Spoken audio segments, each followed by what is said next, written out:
शिवाजी महाराजांमुळे बलुचिस्तान औरंगजेबापासून स्वतंत्र झाला. सध्याचा बलुचिस्तान संघर्ष आजही सुरू. पाकिस्तानमधील बलुचिस्तान प्रांतात सध्या असंतोष आणि बंडखोरी सुरू आहे. नुकतंच त्यांनी देश स्वतंत्र झाला आहे असं घोषित केलं आहे.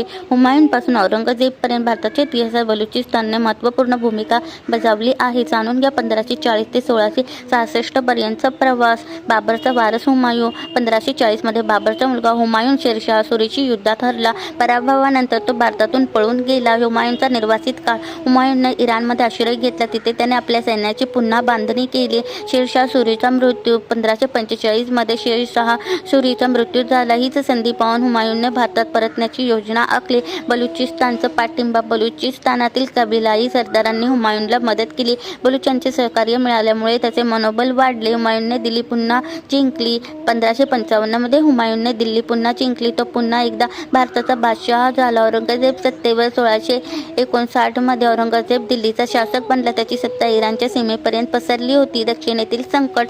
दक्षिण भारतात शिवरायांकडून औरंगजेबला मोठा विरोध होता. मुघलांना मराठ्यांशी अनेक लढाया कराव्या लागल्या. बलुचांचा बंड. याचा फायदा घेऊन बलुच सरदारांनी औरंगजेबाविरुद्ध बंड पुकारला. मीर अहमद या बलुच नेत्याने नेतृत्व स्वीकारले. बलुचिस्तानाचा विजय. 1666 मध्ये मीर अहमदने कलात आणि कवेटा हे भाग जिंकले. बलुचांनी औरंगजेबाकडून बलुचिस्तानचे भाग स्वतंत्र केले.